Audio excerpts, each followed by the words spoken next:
काय घुसलं पाहिजे घुसलं त्यात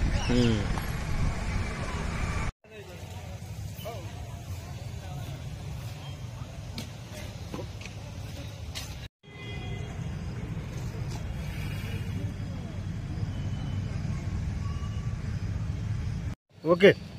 मारतुतीचं शिंदखेड राजा हे गाव मा जिजाऊचं जन्मस्थान म्हणून ओळखले जाते. त्यांच्या राजवाड्यासमोर अतिशय सुंदर अशी झाडी या पुरातत्व खात्यानं उद्ध्वस्त केली. झाडी उद्ध्वस्त करीत असताना येथील जे व्यायामाचं साहित्य होतं, इथं व्यायामाचं जे साहित्य, जे व्यायाम करण्याचं जे साहित्य होतं हे पूर्ण इथं उद्ध्वस्त झालेलं आहे. यांनी याच्यावर कोणतीही पूर्व सूचना न देता पुरातत्व खात्यानं हे सर्व साहित्य उद्ध्वस्त केलेलं आहे. आणि माझी अशी जाहीर शासनाला विनंती आहे की यांनी हे याच्यावर तात्काळ चौकशी करावी. हे कोणी असं केलं याचा पर्दाफाश झाला पाहिजे अशी आम सर्व गावकऱ्यांची अशी मागणी आहे.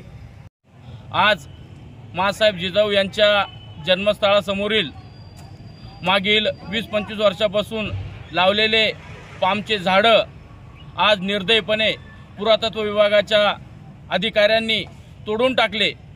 एकीकडे शासन म्हणतं की झाडे लावा, झाडे जागवा, आणि एकीकडे या झाडाची कत्तल करण्यात आलेली आहे. बेशुमार कत्तल या ठिकाणी झालेली आहे. मागील अनेक वर्षापासून लावलेली ही शोभनीय झाडं या लोकांनी तोडून टाकलेली आहे आणि आमचा हा राजवाडा अत्यंत भकास करून टाकलेला आहे या ठिकाणी. आणि दुसरीकडं मोती तलाव म्हणून या ठिकाणी मोठं ऐतिहासिक असा तलाव आहे आणि त्या तलावावरती अनेक वर्ष मागील अनेक वर्षापासून त्या ठिकाणी त्या भिंतीवरती झाडं उगलेले आहे. आम्ही अनेक आंदोलनं केले. या ठिकाणी सुप्रियाताई सुळे उपमुख्यमंत्री असताना अजितदादा पवार येऊन गेले. आम्ही त्यांच्याकडे सुद्धा मागणी केली की या भिंतीवरली झाडं तोडा, तर ती झाडं तोडण्यासाठी पुरातत्व विभागाला वेळ नाही. आणि या ठिकाणी ज्या झाडांमुळे ज्या राजवाड्याला शोभा होती ते झाडं तोडले आणि ज्याच्यामुळं त्या ऐतिहासिक स्थळांना विजा पोहोचत आहे ते झाडं तसेच ठेवलेले आहे. असा हा दुटप्पीपणा पुरातत्व विभाग का करत आहे? का आमचा जिजाऊंचा राजवाडा भकास केला? असा प्रश्न संबंध शिंदखेड राजा शहरातील लोकांना पडलेला आहे.